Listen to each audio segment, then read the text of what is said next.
नमस्कार। लोकसभा चुनाव को लेकर मूड ऑफ नेशन ने एक सर्वे जारी किया है। सी वोटर के अनुसार जो ओपिनियन पोल के आंकड़े सामने आ रहे हैं, आज अगर लोकसभा चुनाव होते हैं तो 2029 में किस पार्टी को कितनी सीटें जा सकती हैं, कितना वोट शेयर जा सकता है और किस राज्य में कहां किसको कितना फायदा मिल सकता है, इसको लेकर सभी 543 सीटों का लेटेस्ट ओपिनियन पोल सामने आ चुका है। तो मूड ऑफ नेशन का जो सर्वे सामने आ रहा है, इसमें कई बड़े सवाल आखिर में आपको दिखाएंगे कि 543 सीटों में से कितनी सीटें किसके पक्ष में जा रही हैं। यहाँ अगर बात की जाए तो क्या आप मानते हैं कि भारत में स्वतंत्र और निष्पक्ष चुनाव होते हैं? तो हाँ कहने वाले जो जनवरी 2026 का आंकड़ा है ये है 57% और अगस्त 2025 में आंकड़ा था 64%, यानी आंकड़े में गिरावट देखने को मिली है। नहीं कहने वाले हैं यहाँ पर 2026 यहाँ पर 37% और अगस्त में आंकड़ा 32% था, यानी इस आंकड़े में भी बढ़ोतरी देखने को मिली है। कह नहीं सकते 6% लोग आ जाते हैं। जबकि लोकसभा चुनाव ओपिनियन पोल के आंकड़ों में अगर बात की तो राजनीतिक स्थिरता भारत के लिए क्या अहम हो सकती है, तो तेज निर्णय होते हैं। इसमें 27% लोग हैं। पड़ोसी देशों में संकट 21%, बिखरे विपक्ष पर भरोसा कम है 17%, वैश्विक हालात 15%, ये सभी कारण हो सकते हैं, ऐसे 13% लोग मानते हैं। गठबंधन का नेता विपक्ष की अगुवाई के लिए बेहतर नेता किसे लोग इस समय देख रहे हैं, तो यहाँ राहुल गांधी आगे हैं। 29% लोग ही यहाँ राहुल गांधी को विपक्ष की अगुवाई वाले नेता के तौर पर देख रहे हैं, क्योंकि विपक्ष की अगुवाई राहुल गांधी करते नजर आ रहे हैं। ममता बनर्जी 7%, अखिलेश यादव 6% के करीब आंकड़ा आता है।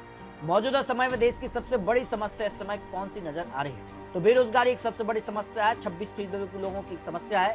मूल्य वृद्धि एवं मुद्रास्फीति 13% लोगों का मानना है। किसानों की बदहाली भी 8% लोग एक बड़ी समस्या के तौर पर देख रहे हैं। जबकि एनडीए सरकार की सबसे बड़ी विफलता भी अगर देखी जाए तो क्या विफलता इस समय नजर आ रही है, मूल्य वृद्धि एवं बात की जाए तो यहाँ पर जो मुद्रास्फीति है उस पर 20% लोगों की मानना है कि इसमें सरकार की विफलता है। बेरोजगारी भी विफलता के तौर पर 17% लोग मानना है कि यहाँ पर बेरोजगारी पर कोई काम नहीं है, ये भी विफलता है। बेकाबू आतंकवाद 9% लोगों का मानना है कि ये भी विफलता के तौर पर देख रहे हैं। प्रधानमंत्री मोदी के तौर पर यहाँ पर नरेंद्र मोदी का प्रदर्शन कैसा है, इस पर देखिए बहुत अच्छा कहने वाले 36% लोग हैं, अच्छा कहने वाले 21%, औसत आंकड़ा जो है वो 15% करीब है, खराब कहने वाले 11%, बहुत खराब कहने वाले 12% लोग आ जाते हैं। अगले प्रधानमंत्री के तौर पर सबसे बेहतर चेहरा इस समय कौन सा नजर आ रहा है, देखिए 55% लोग यहाँ पर नरेंद्र मोदी को ही फिर से प्रधानमंत्री के तौर पर देखना चाहेंगे और राहुल गांधी को 27%, ममता बनर्जी को 2% लोग पीएम के तौर पर देखना चाहेंगे। जबकि भारत का अब तक का सबसे बेहतर प्रधानमंत्री कौन है, देखिए 50% लोग नरेंद्र मोदी को ही सबसे बेहतर है यहाँ पर प्रधानमंत्री के तौर पर देख रहे हैं। इंदिरा गांधी 12% और अटल बिहारी भी 12% करीब यहाँ पर आंकड़ा आता है। अगर आंकड़ा देखा जाए तो किस प्रकार से यहाँ पर गिरावट देखने को मिल रही है, यहाँ अगर बात किया तो आज अगर चुनाव होते तो किस पार्टी को कितना वोट शेयर जा सकता है। 543 सीटों का जो सर्वे है, एनडीए को 47% वोट शेयर, इंडिया गठबंधन को 39% वोट शेयर और अन्य पार्टी को 14% वोट शेयर जा सकता है।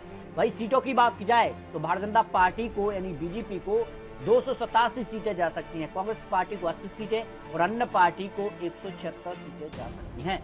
और गठबंधन की अगर बात किया तो एनडीए को फिर 352 सीटें, इंडिया गठबंधन को 182 सीटें और अन्य पार्टी को 9 सीटें जा सकती हैं। आज लोकसभा चुनाव होते हैं तो भारतीय जनता पार्टी अपने दम पर भी बहुमत का आंकड़ा 272 उसको पार कर रही है और एनडीए की अगर बात किया तो 350 सीटों के पार एनडीए आज अगर चुनाव होते हैं जा सकती है। जो विश्लेषण यानी यहाँ पर मूड ऑफ नेशन का जो सर्वे है, यहाँ पर इंडिया ग्रुप और सी वोटर का जो सर्वे सामने आया है, लेकिन ये तो चुनावी आंकड़े चुनावी अनुमान है क्योंकि अभी समय काफी दूर है। तो लोकसभा चुनाव 2029 में अगली सरकार किसकी बनेगी, क्या भारतीय जनता पार्टी फिर सरकार बनाएगी या फिर कांग्रेस और यहाँ नया गठबंधन बनेगा, क्योंकि गठबंधन की बात की जाए तो बिखराव देखने को मिला है जिसका नुकसान कई राज्यों में देखने को मिला है।